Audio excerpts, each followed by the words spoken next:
sirukubaan anje summi dhugi fajjeesi unanje badalaan andufe akama sigeessu ma achitti lubbuun si keessaan baanee unanje garuu akka fadhatti illee namni hammaatu dhufee osoo an qabaachuu baadheewu an haadha ilmoo isaati walitti deebi'uun keenyaa sin oolu akka fadhallee ta'u akama sammaan an geessin dirqama sila dhufee akama illee si geessee akka fadhallee ta'u ilmoon nu jidduu jiraami liina akhayyee akamaan si geessa miyaa si jeemaan an geessin akama hedduu kana magaddisaa daawwattoota keenya kun akkuma isin irraa dhageessan kana hatta mara konga gomma baranne ammaan tan inni waan takkan taane anaat if kode male inni waan takkan taane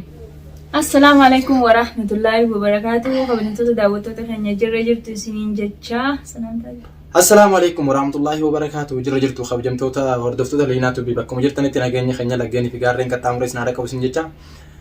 Liinaa wajjin dhufee jira maal qabannee isin dhufne yoo jettanii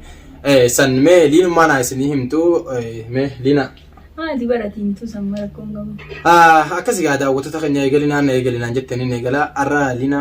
akka malee dhukkubee ture akka malee dhukkubee mana hakimaa geessitiin kun waan tana fide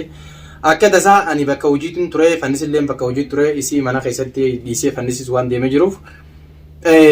mana keessatti hedduu dhukkubee isilleen bilbila harkaan qabdu turte warri ollaadha bilbila warra ollaatiin Liinaan fannis irra dawwalteeti fannis ammoo fagoo waan jiruuf narra dawwalee fuudhii mana hakimaa geessinaan jee akkasittiin daawwattoota keenya qaqqaalii mana hakimaa geessee fidee amma Liinaan nuno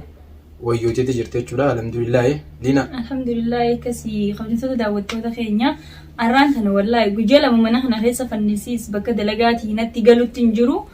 achi waan bulu jiru intala dalaa bira akkamittiin bulaa jeetiin innis bakka dalagaa taa'u jira an guyyaa lama bishaaniif midhaanuu nyaannee yaadee ilmootiyyaatii wajjin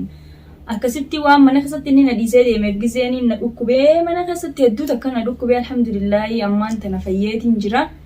akkasitti fannis irra dawwaladhee fannis waan fagoo jiruuf dachaas irra dawwalee dachaas dhufee arraan tana wallahi lubbuuti hedduu takka na baasee mana kana keessatti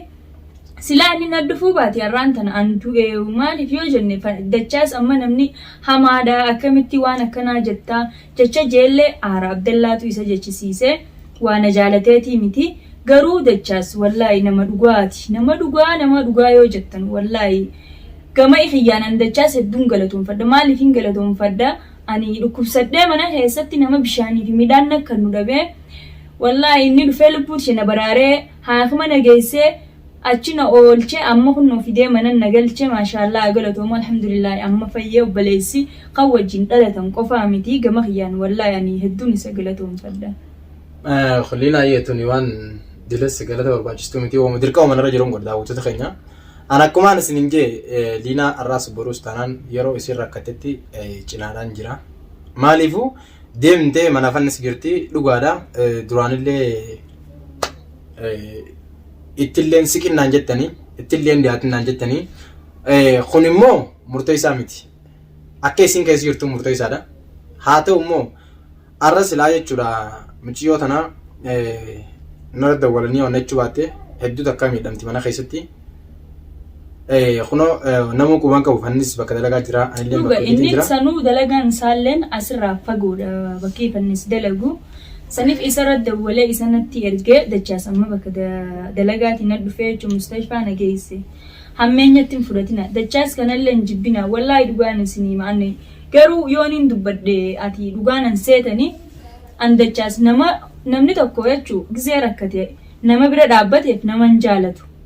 afaanin waan fadhe jeef nan jaalatu inta gongorina dhugaan isinii wallaan anaafi dachaas dittu jaalaltii tan jirtu ta obbolummaati malee ta Abdallaan bagasii keenaas si fuudhaa sanii miti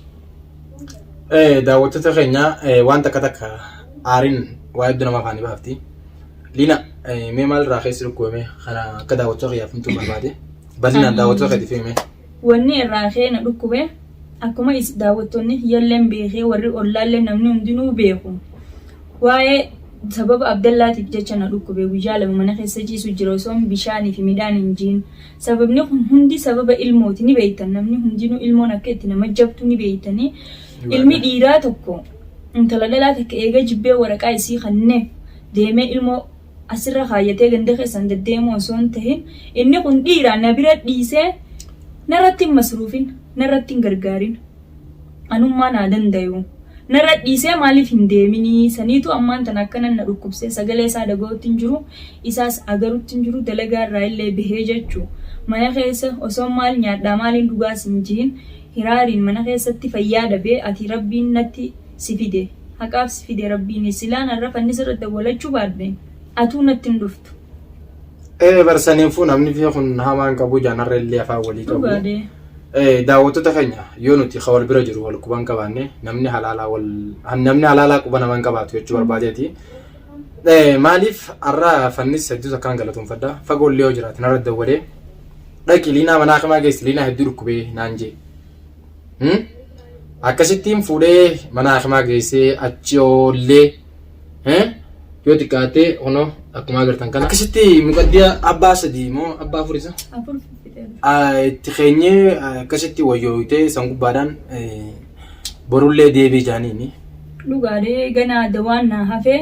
siinilleen du'aayi naa godhaadhaa ilmoo irraa dhukkubni kee kuni hamaadha. Wallaa hedduu takka na dhukkubee du'uufiin kee irraan tana akka horseen kun baalxoo ofirraan baasne akkanumatti innillee mana fannisna fidee dhufee garuu gaana biratti argame jaalalaaf si bira dhufee bultii teessan tajiigamte tanaaf gammadee akka hin jenne hadaraa dhugaan isin hima namni tokko bultii namaatiif hin gammadu. Ani immoo dhuga duraan dogongora kiyya waan na godhees ni beeytanii badiin tiyya waan na gootes ni beeytanii namaaf hin gammadu garuu osuma garaan nan gammannen afaaniin baalagaawee waan hin fadhe haasawee garuu namni bultii namaatiif hin gammadu dachaas bultii teenya tajiigamteef hin gammanne akkasii. Gama isaatiin wallaahi haa galatomu annama akka obboleessaatti na bira dhaabbate dachaas bichitiin agarre silaa inni hin jiraanne har'a mana kana keessatti lubbuun tiyyaa'u na baatiifannes waan fagoo jiruuf. Akkasii daawwattoota keenya akkuma liinaan jettee ani bultii isaanii tana tajiigamteen dhufe malee osoo bultiin isaanii tun hin diigamin bultii isaanii tana lameen jidduu dhaabbachaan turre na beeytanii. Ammoo gaafa wallabbeen isaan jidduutti uumamtu dhufeetiin liinaa wanni kun sirraan eegamu waan akkanaan godhini jee chaanala kiyya Oromiyaatu biratti viidiyoo sammattanseen ture mana siitiin haariiti deemasi maaltu siin geemi tiraan jettee deem argaa kan barbaadu deem jettee manaan haariite hayyee maa rakkoon qabu jeetiin akkasitti gaafa san illee deeme Abdallaallee asumatti naa fidachee manuma fannis kanatti yaafnee wajjin haasofnee ture waan kananii sirreessaa jee biraa deemne haa ta'u immoo osoo hin dhaabbatin bultiin isaaniitu diigamtee arginaan gaafa fakkeenyaaf nam tokko erga addabee fugaa wanni godha waan hin jirreef dandeenya walitti deebisuu dadhabnu immoo gaa mataa addaan qabu waan jaamu takka malala wannee Abdallaallee irra deddeebi'aa yoo gorsinus Abdallaan as deebi'ee numa kanaa diina godhatee ani yeroo hedduu na dhaadachaa ture liinaan ni beeyti bilbilaan illee ni dawwalee liinaallee bilbilaan jechuudha jechaa siin jechaa ture sanillee akka daawwattoota keetimtuun barbaada. Dhugaa daa'een irratti bilbileeti dachaas maal si biraa godhaa dachaas maaliif si jala deddeemaa yoon ani isa dhiisee addunyuma tanarraa yoon isan dhabamsiisinii naan jee garuu ani naafi dachaas wal jaalanneetii miti kan na biratti argame na bira dhaabbatee fi obbolummaa rabbii tan biyya namaa keessa wal barree fi na cinaa dhaabbatee dhugaan itti himee annaafinni waliin jaalannu guyyaa fanaafeeti walitti aarree takkaffaarratti isaa dhufee natti dubbatee waa'ee kee kana jeeni itti haasawee san kijibaa gaafuma sanuu harka lafa jalaatiin si jaalatee jira yoon isa dhiisee jee dhaadannoo hedduu na dhaadate ilmoon namaatun waa takka yoo taate Abdallaa si itti gaafatamaa waan akkanaa dhiisii kaninaan juuni si dhiisaa yoo feetan waliinuun isin dhabamsiisaa unaan jee garuu an dhuga yoon isa jaaladhe wanna dhabamsiisuu miti akka fedhe haana godhu. Si dhabamsiisuun danda'u Laa akka fedhe naa godhu yoon an si jaaladhe sababa kiyyaan an bakka jaalalaatii sin geenye amma dura.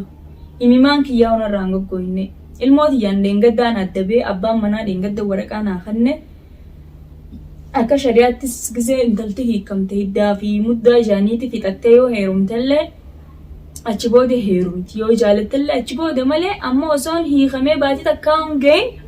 giseen kee dhiira jaaladde akkamii sammummaan chitunuu maal na jaaddi ilmooti jarra dhiisee deeme dhiira biraa as keessatti ammas heerumee wajji jiraadha moo jaaladde wajjin jiraadha kun waan fakkaatu miti Abdallaa taa'ii namaas hin arrabsin sooshaal miidiyaa gubbattis baatee jechaas namaan hin jiine namni na jaalatees hin jiru hayyaa yoo na jaalatanii yoo waan si naqees hin qabdu dhugaan siima Abdallaa waan si galchees hin qabdu maaliif sin neeyne maaliif sin galchine tillee na gaafachuu ni dandeessa anillee deebisuuf qophiidha wanni sinneenneef wanni singalchineef na hiiktee jirta akka aadaattis akka shari'aattis akka waan hundaattu waraqaa naaf kennitee eega deemte abbaa fedhees jaalachuu mirgaan qaba abbaa fedhattis heerumuu mirgaan qaba garuu anuu nama ammatti nama jaalatee nama heerumuu sanii miti saniifuu dhaadannaa nama dhaadatu tana firraa dhiisi viidiyoo tana ni argita jeetii yaada ilmootiyya bichitii naaf kannii akka rabbi nu jiraachisetti waliin jiraannaa dandeessunarra masruufattaa dadhabdu ammoo ilmootee guyyaa haajamte fuutee bakka feete geessitee fiduu ni dandeessaan siin jaan. Akkasii daawwattoota keenya Liinaa waan jirtu hunda isinitti himteeti jirti. Gabaabseetuma ani waan takka tan isin qubaan qabne isiniif hima. Akkuma Liinaan nu jette anaa fi Liinaan obbolummaa rabbiitu nu gidduu jira. Takkaffaa obbolummaa dirqama obbolummaa lammaffaa dirqama oromummaa. Akkasumatti ammallee intaltee isin tun intala dhalaati. Eega shaaraarra gabbaate. Namni tokkollee mana kanatti jala dhufee yookaan Liinaa si galchinaa kan hin jiru. Aslan intalti dhalaa takka erga baate jaarsaa jala deemee barbaadata malee isin jala deemtee nagalchaadhaa jechuun waa aadaa teenyaa miti akka aadaattis akka amantiittis gaa. Ani waan kana waan dhageenye. Haa ta'u immoo garuu isin tun akkam taate maalirra jirti waan jaamu takka warroonni ollaa kanaatti tokkoon isaanii jala deemee gaafte hin jiru jechuudha. Hatta amma dhagee akka fadhillee ta'u jechaas isaan nama biyyaati. Nutiin kun nama biyyaa wajji dhufee jeetiin hukkuun dura dhukkubsadhetti dawwale. Isarratti? Isatti. Irratti dawwalee narra cufe. Niin bule na jabaatte halkan keessallee irratti hin dawwale. Intal maal narraa barbaadda? Siikeetiin jira sin fadhu sin barbaadu maaliif narra dawwaltaa naan jee. Abdallaa waan biraati sitti hin dawwalle numaan nama karaa takkaati numaan nama biyya takkaati. Akka fadhetti illee hammaadhee akka fadhe ta'u si biyyaas na fide warra keenya biraayi. Na dhukkubu jira maallaqa niin qaba kootu akkuma na geessin jeen. Si dhukkubuu miti. Maal lubbuun si keessaan baane naan jee. Maal lubbuun si keessaan baane mana dhiiraa teessee intal baalee narra dawwaltaa sanaan jee. An mana dhiiraa kaniin taa'eef ati shaaraaran na ariite namninis akka keetii shaaraaran nan dhiisu gaafannis kun mana na galchee mana isaa kanan itti dhufeanii na dhiisee bakka dalagaa narraa jira dhaabbadhuun jeeni. Si dhukkubaa naan jee. Summii dhugii fajjeesuu naan jee badalaa naan dhufee akkama si geessu. Maa achitti lubbuun si keessaan baanee naan jee garuu akka fadhatti illee namni hammaatu. Dhufee osoo an qabaachuu baadheewu an haadha ilmoo isaati walitti deebi'uun keenyaa isin oolu akka fadhallee ta'u. Akkama sammaan hin geessin.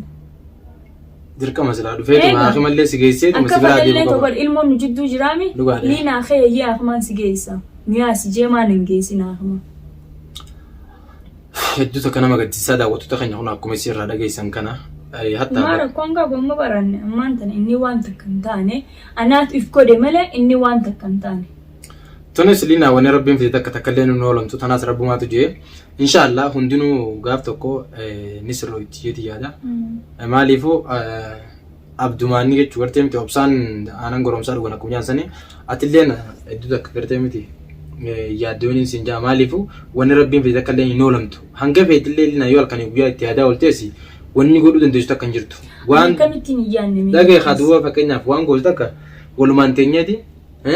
furmaata itti barbaannaa malee gara furmaataa yoo akkam namni akkam taanee akka ta'u hunda bojaanii mire gatteenyeetuma walumaan mala tokko dhaawannee waan irra waliigala isaan gartee hojiin irra ga'uudhaatu barbaachisaadha malee wanni mana keessa teessee kophaa yaadaan mituu hin jirtu. Wanni mana keessa teessee halkanii guyyaa bochuu hin jirtu. Kunoo daawwattoota keenya akkuma isin agartan kana Liinaan guyyaa sadii afur mana keessaa gadi hin baane. Qoonqoon nyaanni maalan mana keessaa kunoo ni agartan fuula isirraa agartanii akka duraanii sun jiru ni beekan isaanuu qoonqoon nyaannee bishaanuun dhuunnee maalittu kana hunda na godhe mubaarakiyyaatu tana hunda na godhe ilmi dhiiraa takka sila ifiif irramarraa deema malee intala dhalaa shaaratti nariyo.